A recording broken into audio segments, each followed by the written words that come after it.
Imagine not having any homework over quarantine. If these dumb screens were not invented, that is the life that we'd be living right now. Today, I will be discussing the issues surrounding screen addiction and what you can do to prevent this addiction in your life. I have spent around a month researching this topic, looking at articles, websites, and interviews, and I now believe that I am prepared to inform you on this topic. First, I will be discussing what the root of the problem is.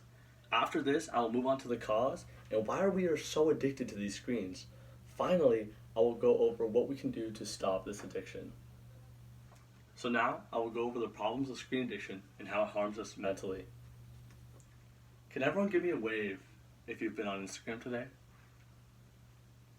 Social media is seen as one of the main issues with screen addiction and mental health.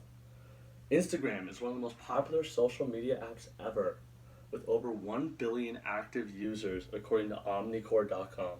With so much media coming through one platform, you could literally sit on there all day and not get bored.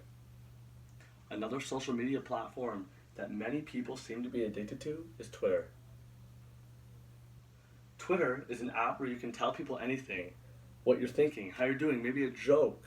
It really doesn't matter.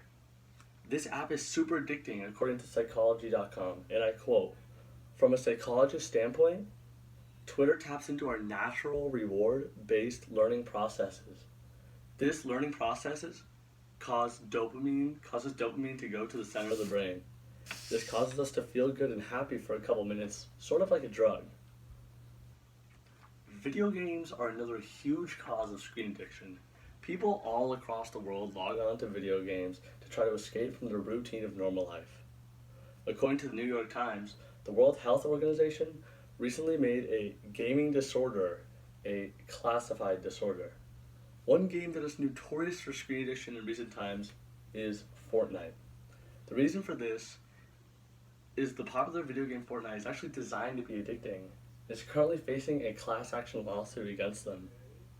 Fortnite, though, is definitely not one of the only games that can be seen as addicting. Call of Duty is a popular first-person shooter game played by over 100 million people, and this is according to addictioncenters.com. Call of Duty is the most addicting video game of all time. Reasons for this is because of the violence. Call of Duty is a first-person shooter which boosts adrenaline and dopamine while playing, thus causing you want to play more and more. After every new Call of Duty comes out, they're always involved in some type of class action lawsuit. What is the cause for screen addiction? Like I said before, it's usually caused by small quantities of dopamine and adrenaline. But you can get dopamine and adrenaline out in your normal life at much higher rates. So why are people still addicted? Let me tell you why. Can everyone put your thumb up if quarantine has been boring?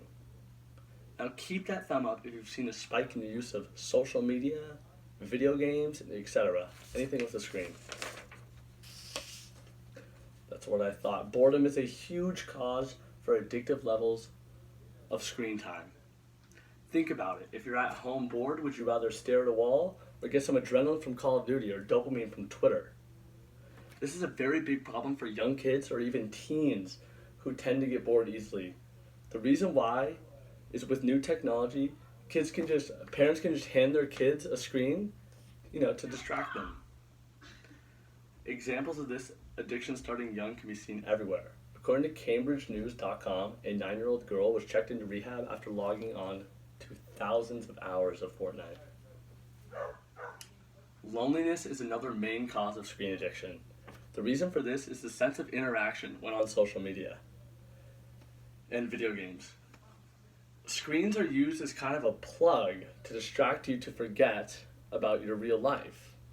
Screens unfortunately don't help you get out of this rut. According to studyfinds.org, a new study has found that over-attachment to your phone can cause serious social problems, boosting feelings of loneliness and isolation. This causes people to only get more and more addicted, thus digging themselves into a hole.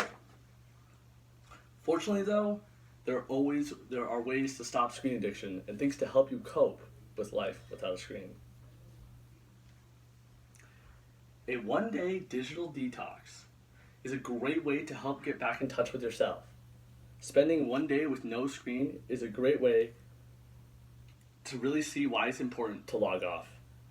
According to Forbes.com, a very good reason to do a digital detox is to, and I quote, remember how to be human again. Another great way to stop screen addiction is to set a timer on addicting apps or games. This will help you manage time better with on and off screen life. If you use Instagram for around, let's say, 3 hours a day, maybe try setting a timer for only 1 hour a day to help you live a better, more fulfilling life. With all this said and done, I'm now going to conclude my speech. After hearing this speech today, you now all know the importance of screen addiction and how it can be a burden on your life. I hope that you now understand the dangers of screen addiction and how it can be prevented. So remember, the next time you're in Dr. Newman's class, put your phone away.